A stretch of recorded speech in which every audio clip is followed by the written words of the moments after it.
Chapter 1. The Vanishing Overture. The day had dawned with an unsettling hush over the music circles of London, as whispers of an extraordinary calamity spread swiftly among those who lived for the sublime art of sound. It was known that Maestro Alastair Merrick was preparing to unveil his long-awaited symphony, a work reputed to be nothing short of transcendent, an opus that would forever redefine the contours of musical genius. Yet on the eve of its debut, the symphony's manuscript had inexplicably vanished, leaving behind only a void filled with dread and mounting questions. Sherlock Holmes, whose name was synonymous with the art of deduction, found himself drawn into the perplexity of this case through a quiet summons. Watson, ever faithful in his support and insight, accompanied him as they set about unraveling the mystery that clung like a shadow over the maestro's legacy. The initial shock had rippled across the corridors of artistic society, and even before formal inquiries began, the atmosphere was charged with an aura of suspicion and sorrow. Holmes was introduced to the matter by a distraught emissary of the maestro, a gentleman whose voice trembled with a mix of indignation and despair. The emissary explained that a secured room in Merrick's private study had been breached despite the best precautions. Watson noted in his diary that the evidence seemed too precise, as if every step of the crime had been choreographed with deliberate care. The maestro's personal attendants had discovered the empty safe at dawn, and every lock had been left untouched save for the one securing the precious manuscript. Holmes' penetrating gaze swept over the initial account with a quiet intensity. He recorded in his mind the minutiae, the careful timing of the theft, the absence of forced entry, and the manner in which the room had been left as if untouched by any physical hand. Watson observed that Holmes' silence was profound, and later, when Holmes remarked that nothing in this case was accidental, Watson felt that an intricate tapestry of secrets was beginning to emerge. Within the ensuing hours, the investigation took on a deliberate pace. Holmes and Watson began by interrogating the trusted servants of Maestro Merrick, all of whom exuded an aura of loyalty and genuine distress. They learned that the maestro had been particularly secretive in recent weeks, and there were subtle hints of personal turmoil. One of the attendants mentioned in a hushed tone that the maestro had received mysterious letters in the past, warning him of potential betrayal. Holmes, with his habitual meticulousness, took note of every reference to betrayal, considering the possibility that the theft might have been a calculated move to serve a purpose beyond simple criminality. As the inquiry deepened, Holmes engaged in long, thoughtful walks with Watson, revisiting every detail of the case. He recalled that earlier in the day, a servant had mentioned a strange sound, a faint echo of a melody, being heard near a secluded warehouse on the outskirts of the city. This peculiar note of music, as described, resonated with a quality that hinted at familiarity with the maestro's own style. Watson, who had a keen ear for musical nuance himself, recalled the memory of the tune as something delicate and intricately structured, a sound that should have been celebrated in the halls of performance rather than shrouded in mystery. In quiet conversation, Holmes remarked that every element of a crime was a deliberate message, and every detail, however insignificant it might appear, could be a clue. He pointed out that the theft of a masterpiece was not merely an act of greed, but perhaps a desperate attempt to conceal another transgression.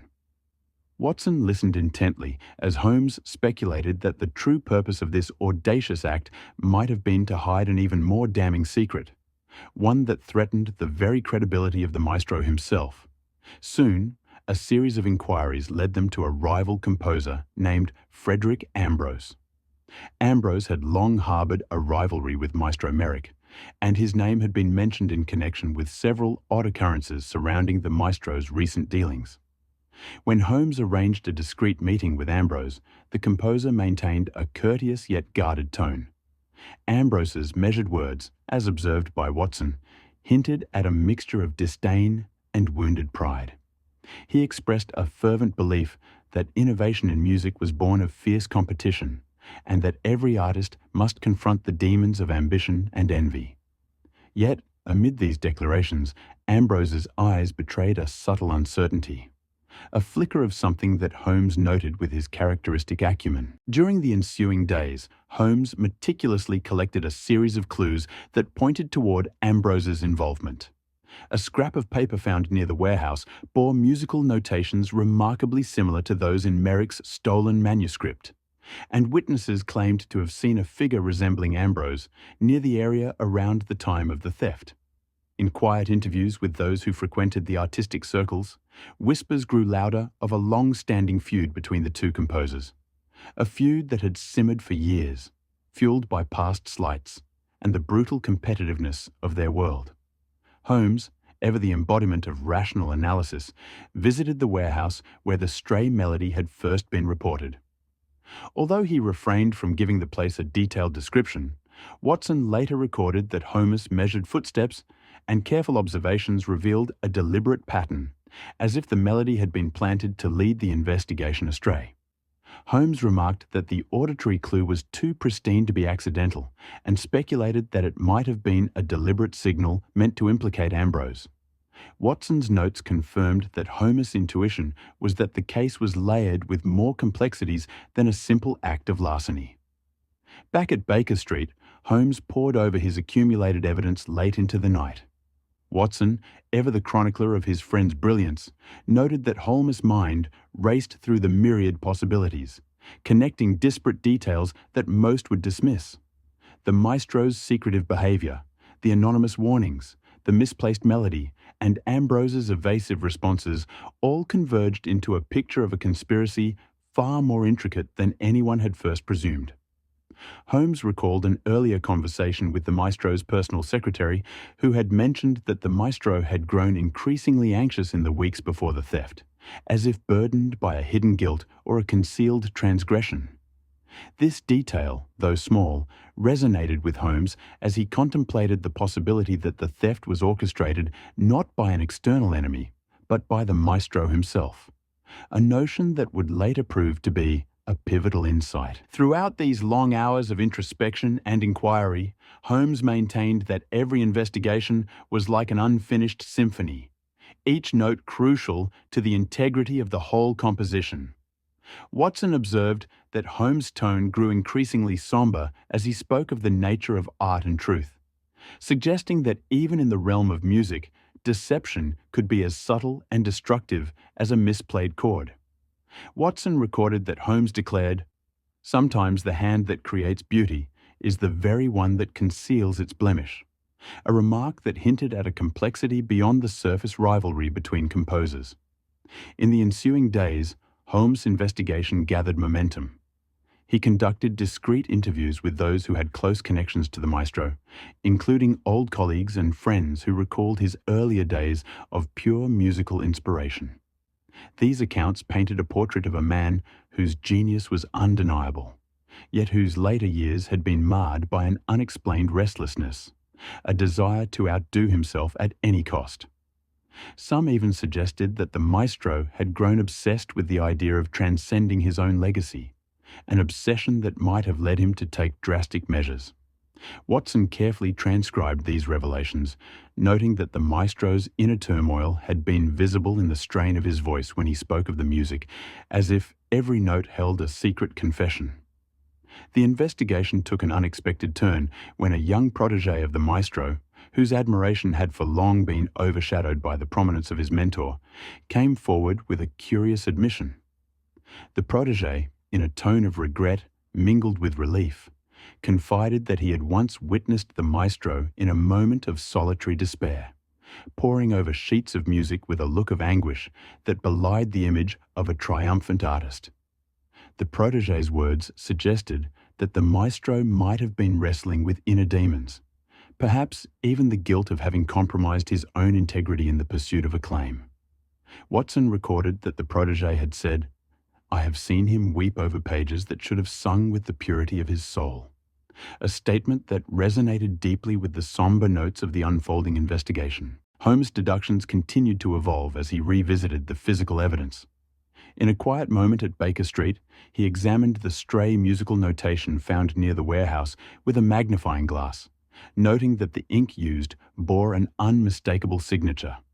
a flourish that he recognized from a series of personal correspondences he had once seen in a private collection of musical manuscripts.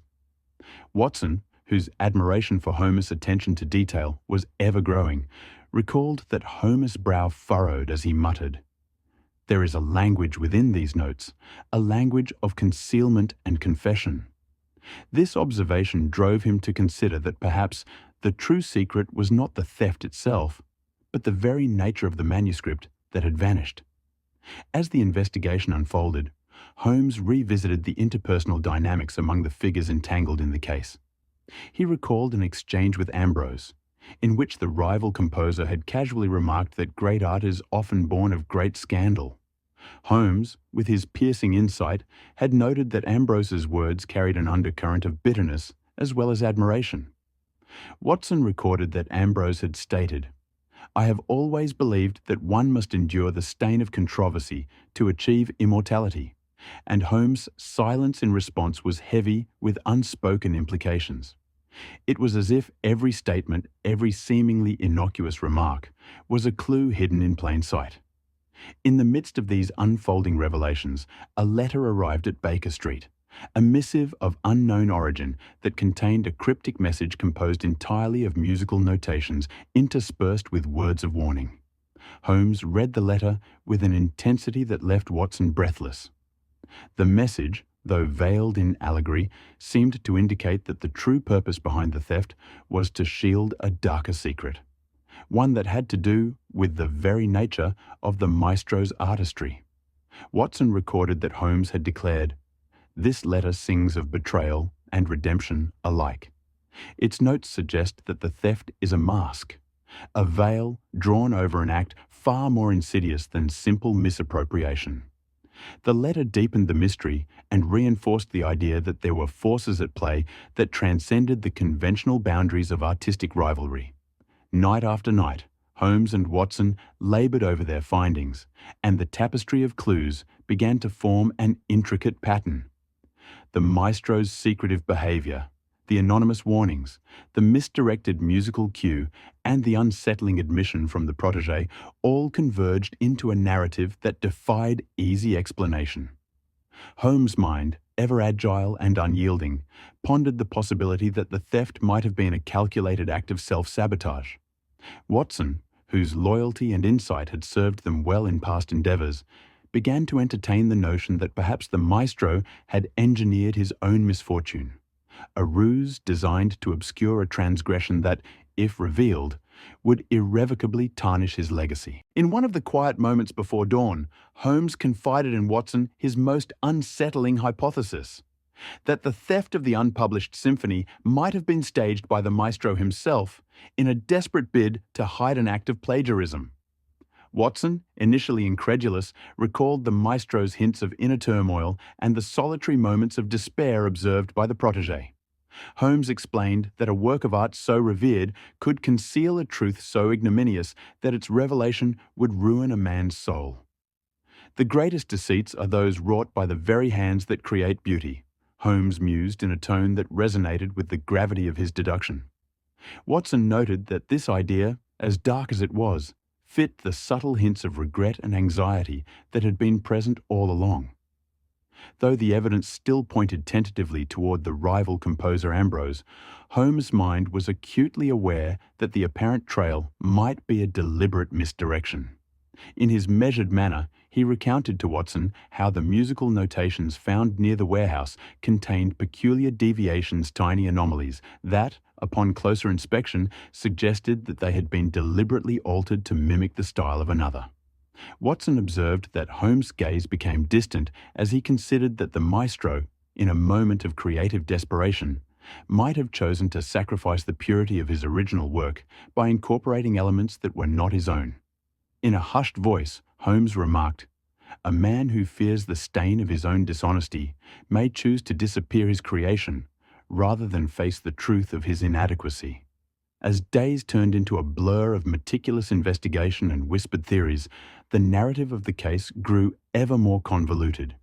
Interviews with members of the maestro's inner circle yielded fragments of conversation that hinted at financial difficulties and hidden debts. elements that might have provided further motive for self-sabotage.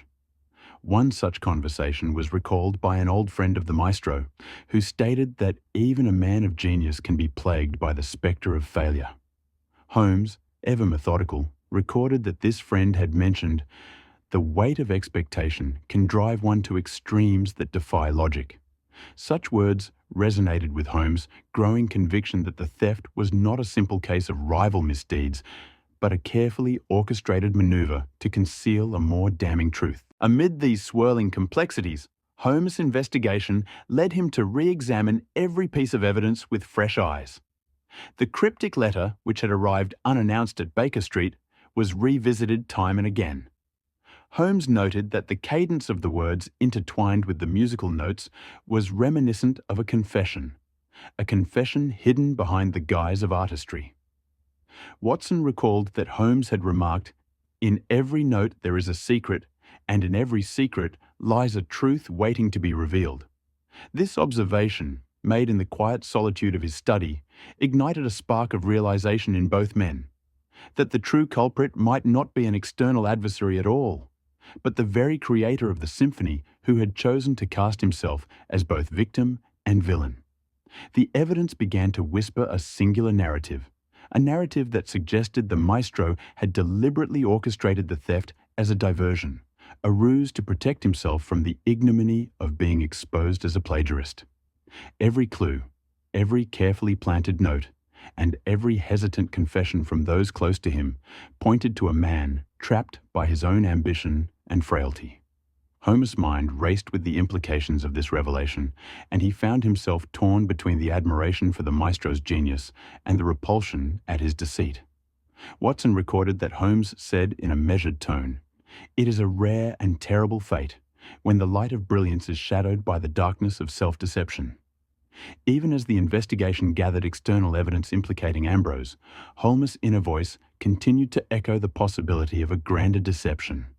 The maestro's behavior had grown increasingly erratic, and his interactions with his closest associates revealed a desperation to preserve an image that was slowly crumbling. Watson noted that in quiet moments, the maestro had been overheard confessing in passing that the truth is a burden too heavy for any soul to bear. Such murmurs, though fleeting, lent further credence to the theory that the theft was a calculated act, a means to deflect suspicion from a truth that, if unearthed, would shatter the very foundations of his artistic identity. In the final analysis of the day's revelations, Holmes resolved to re-examine the rival composer Ambrose with renewed skepticism. He understood that while Ambrose's actions and circumstantial evidence made him a plausible suspect, the possibility of misdirection could not be ignored. Watson, ever the loyal chronicler, recorded that Holmes' quiet conviction was that the threads of this case were woven by a mastermind who had set a trap even for himself. "Every step," Holmes had said, "is a note in a composition that I must decipher before the final crescendo reveals the true nature of this deception." As the chapter of initial inquiry drew to a close, Holmes and Watson found themselves at a crossroads. The case had evolved into a labyrinth of hidden motives and double entendres, where every familiar face might hide a darker truth. In the solitude of his study, Holmes reflected on the paradox that had been laid before him, that the symphony itself, once seen as a pure expression of creative genius, might now be understood as an instrument of self-undoing. Watson, whose admiration for Holmes' deductive prowess never waned, felt a profound sense of foreboding as he documented the final thoughts of the day. He recorded that Holmes had whispered, "In the silence between each note lies a confession waiting to be heard." Thus ended the first act of this tangled mystery. A mystery that would not yield its secrets easily. The clues had been laid out like a complex score, each note hinting at a deeper, hidden melody. While the trail pointed outward to the rival Ambrose, Holmes' mind had already begun to trace the subtle, treacherous contours that suggested a more personal betrayal. In that quiet moment, as the candlelight flickered in the dim study, Holmes' eyes shone with the certainty that the true symphony of deceit was far more intricate than anyone had ever imagined. Chapter 2. The Crescendo of Deceit. In the days that followed the unsettling revelations of the initial inquiry, Sherlock Holmes and Dr. Watson found themselves immersed in a labyrinth of contradictions and half-truths. The investigation, which had begun with a missing manuscript and a trail of musical clues, was now converging on a startling conclusion. Holmes' mind, a repository of intricate deductions, began to formulate a theory that would overturn every assumption held by those who believed that a rival was solely to blame. As the duo pressed further into the depths of the mystery, the true nature of the crime, its elaborate design and deceptive layers, started to emerge like a hidden harmony beneath a discordant note. Holmes revisited the clues with an intensity that bordered on obsession. Watson recorded that Holmes' eyes flickered with an inner light when he scrutinized the evidence once more. The cryptic letter, the stray musical notations, and the hushed confessions of those who had once admired the maestro. The detective recalled a conversation with an elderly acquaintance who had served as a confidant to Maestro Alastair Merrick in his formative years. This acquaintance had mentioned that the maestro had once confided, in a tone heavy with remorse, "I fear that greatness, when built upon stolen notes, becomes nothing but a pyre for one's soul." Holmes had listened in silence, the words echoing in his mind like a prelude to a revelation. It was during one of these long, contemplative evenings at Baker Street that Holmes began to unravel the thread that tied together the clues. Watson noted that Holmes' voice, measured yet imbued with an undercurrent of urgency, declared that the maestro's anxiety and secretive behavior were not solely the result of external threats. Instead, Holmes suspected that the theft of the unpublished symphony was, in fact, a carefully orchestrated ruse, a desperate bid by the composer to hide a truth too terrible to be confronted by the public. Watson, though initially incredulous, found himself swayed by the logic that Holmes meticulously laid out. When an artist is haunted by his own inner demons, Holmes explained in his reflective tone, he may choose to vanish his creation rather than allow its true origin to be exposed. Thus, the focus of the investigation began to shift. No longer did the rivalry with Frederick Ambrose serve as the sole explanation for the theft. Instead, the clues increasingly implicated the maestro himself. Holmes retraced the maestro's steps in the weeks preceding the theft. Watson recalled that Holmes had spent hours poring over correspondence, financial records, and even personal journals that had once belonged to Merrick. In these documents, there were hints of mounting pressure and internal conflict. One such entry, as Watson recounted later, read, "In the silent hours of the night, I fear that the echoes of borrowed notes will one day resound with the clamour of disgrace." Holmes had found this line particularly telling, for it seemed to capture the essence of a man tormented by the spectre of artistic dishonesty. The detective's inquiries soon led him to revisit interviews with those closest to the maestro. A longtime friend, whose tone was laced with sorrow, had recalled that Merrick had once confided, "I have wrought a melody so sublime that it dares to defy the very boundaries of originality." Yet beneath that declaration lay a subtle note of uncertainty. Holmes' mind, ever adept at detecting the unsaid, interpreted these words as a veiled admission, a confession that the symphony, though breathtaking, might have been built upon the work of another. Watson recorded that Holmes remarked, "A masterpiece born of inspiration may yet be tarnished if its foundation is naught but imitation."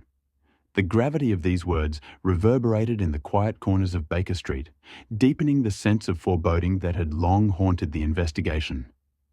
As the investigation advanced, Holmes began to reconstruct the timeline with painstaking precision. The maestro had been seen in moments of isolated despair, alone with his thoughts, scribbling furiously on sheets of paper that now seemed to hide a darker secret. Watson recalled that on one occasion an assistant had observed the maestro muttering in a voice heavy with anguish, "I must conceal what I dare not confess, for the truth would shatter the fragile illusion of my genius."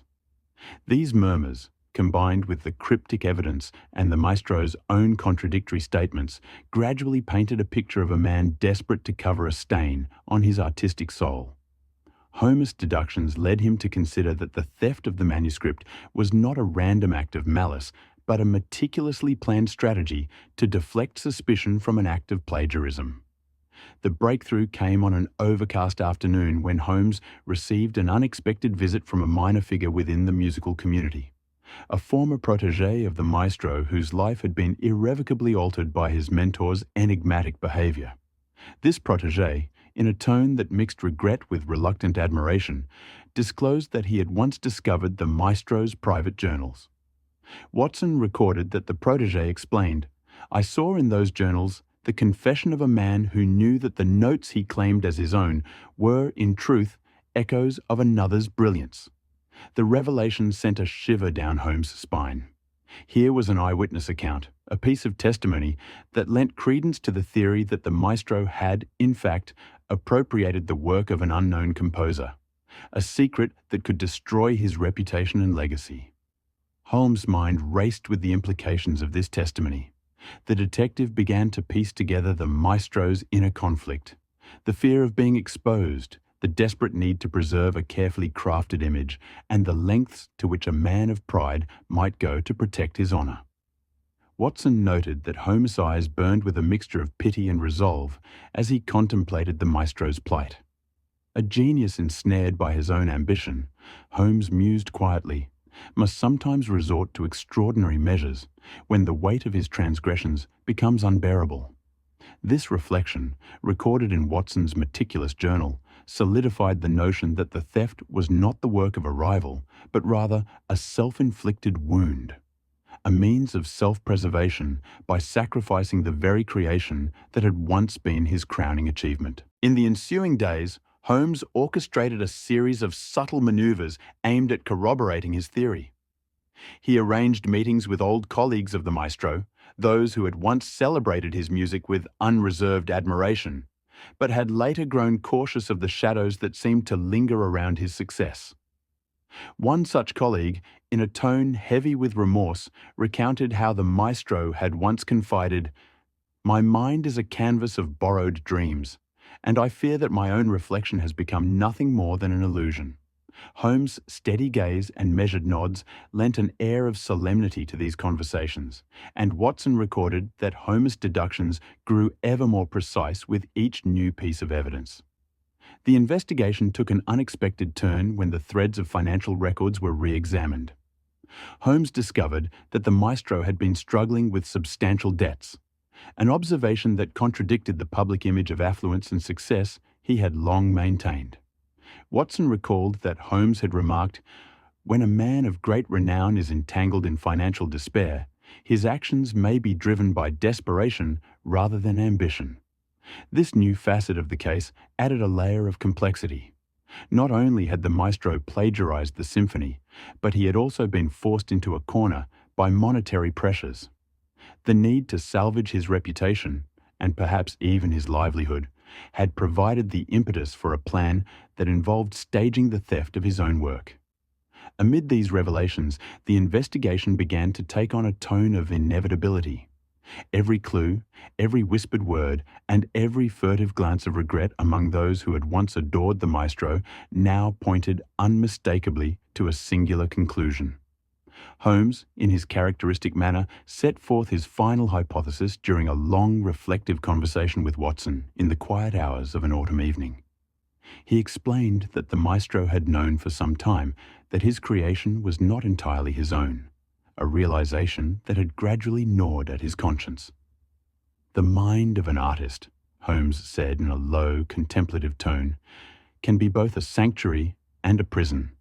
In his bid to conceal his dishonor, the maestro chose to vanish his own brilliance into the night. Watson recorded that Holmes continued, "He orchestrated the theft to create a diversion, a symphony of deception designed to cast the blame on a rival and buy him time to escape the consequences of his own transgressions." The ramifications of this deduction rippled through every level of the investigation. Holmes' meticulous attention to detail had revealed inconsistencies in the evidence that, until now, had been attributed to the rivalry between the composers. The scrap of paper with musical notations, once thought to implicate Ambrose, now seemed to have been carefully planted to mislead the inquiry. Watson recalled that Holmes had pointed out, In every forgery there is a signature, a deliberate alteration that betrays its true origin. Here the notations bear the mark of a man desperate to rewrite his own narrative. The detective's words resonated with the gravity of a final confession, one that exposed the maestro's dark secret. Emboldened by his convictions, Holmes set out to confront the maestro directly. In a private and discreet manner, he arranged a meeting with the aging composer at his secluded residence, a place where the maestro had long retreated to escape the pressures of public life. Watson, though apprehensive about the confrontation, accompanied Holmes as a silent witness to the unfolding drama. The maestro, already a figure of melancholy and regret, received the visit with a blend of resignation and defiance. In a measured tone that conveyed both sorrow and a glimmer of relief, the maestro admitted that there were truths hidden behind the grandeur of his compositions.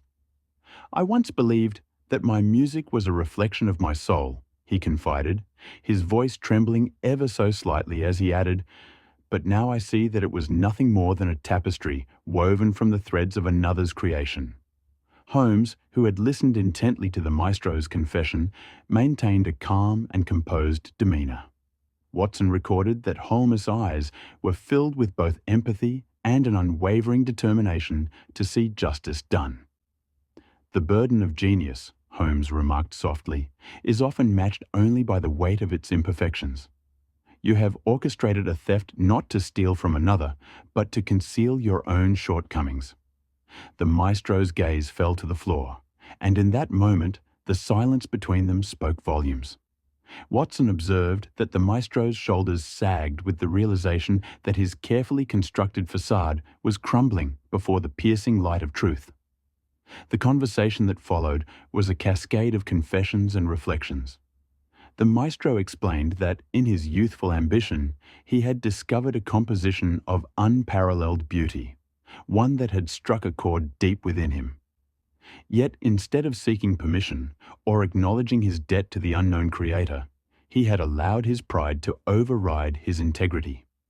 "I was entranced by the allure of greatness," he murmured, "and in my blindness, I claimed a legacy that was never mine to claim." Holmes listened with the attentiveness of one who has heard a confession long overdue, noting that every word was laden with the sorrow of a man who had paid dearly for his ambition. As the maestro continued to divulge the circumstances that had led him to stage the theft, the gravity of the situation became undeniable. The act, once dismissed as a simple case of artistic rivalry, now emerged as a complex interplay of guilt, desperation, and the crushing pressure of expectation. Watson recorded that the maestro admitted, "I chose the path of self-destruction over the path of redemption. I feared that the truth, if revealed, would shatter not only my career, but the very essence of my being."